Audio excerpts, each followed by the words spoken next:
કહેવાય છે કે જો તમે તમારા જીવનને ચાહશો તો તમારું જીવન તમને ચાહશે. નમસ્કાર મિત્રો, હું છું જયમીન જોશી. સ્વાગત છે આપનું જયવાદમાં.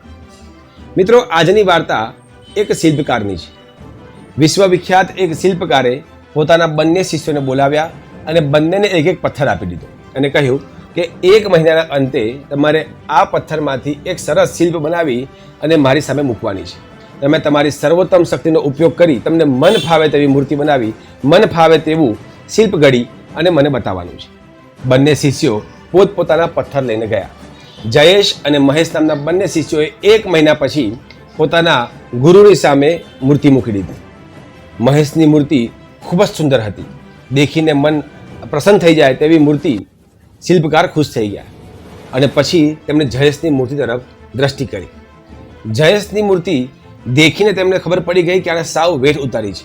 મૂર્તિમાં કોઈ ઢંગધડા વગરની મૂર્તિ, કોઈ આકાર નહીં, ખબર ન પડે કે શું બનાવ્યું છે, કોઈ ચિત્ર સ્પષ્ટ થતું ન હતું.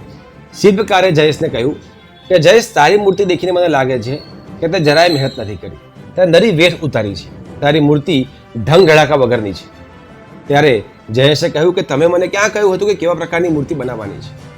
શિલ્પકારને દુઃખ તો થયું, પરંતુ તેમણે શાંત રહીને જવાબ આપ્યો કે મેં કહ્યું હતું કે તમે તમારી સર્વોત્તમ શક્તિનો ઉપયોગ કરીને શિલ્પ બનાવો, તમને ઈચ્છા હોય તેવી. મને લાગતું નથી કે તમે તમારી સર્વોત્તમ શક્તિનો ઉપયોગ કર્યો હોય. તેમણે કહ્યું કે આ મૂર્તિનો આકાર જો. ત્યારે જયેશે કહ્યું કે તમે મને ક્યાં કોઈ માર્ગદર્શન આપ્યું હતું કે આવી મૂર્તિ બનાવવાની છે, તેનો આવો આકાર હોવો જોઈએ, કોઈ પદ્ધતિ તમે નથી કીધી, તો તમે કયા આધારે મને કહી શકો છો કે મેં ખોટી મૂર્તિ બનાવી છે? ત્યારે શિલ્પકારે કહ્યું કે મેં સલાહ તો તને આપી હતી, એ જ સલાહ, એ જ સૂચન મેં મહેશને પણ આપ્યું હતું, પરંતુ જો મહેશની મૂર્તિ કેટલી સરસ દેખાય છે, જ્યારે તારી મૂર્તિ જો. ત્યારે શિલ્પકારની આ વાત સાંભળી અને જયેશ એકદમ ચૂપ થઈ ગયો. તેની પાસે શબ્દો ન હતા. ત્યારે તૈયારીમાં શિલ્પકારે તેને કહ્યું કે મહેશે મારી વાત સાંભળી, એનો અર્થ કાઢ્યો, પૂરી મહેનત કરી અને પોતાને મનગમતી પોતાની બુદ્ધિ વિવેક વાપરીને સમગ્ર શક્તિનો ઉપયોગ કરીને તેને શિલ્પ બનાવ્યું. તો આજે એ સુખી છે, આનંદમાં છે. જ્યારે આ મૂર્તિ દેખીને, તારા હાથથી બનાવેલી મૂર્તિ દેખીને તું જાતે દુઃખી થાય છે. આપણા જીવનનો સંપૂર્ણ આધાર આપણા ઉપર રહેલો છે. આપણી વિચાર, આપણી દ્રષ્ટિ, આપણું વર્તન, આપણું જ્ઞાન.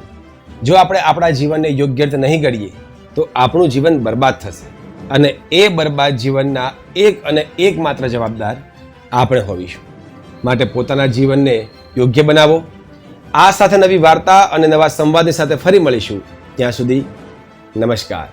જોડાયેલા રહો જયવાદની સાથે.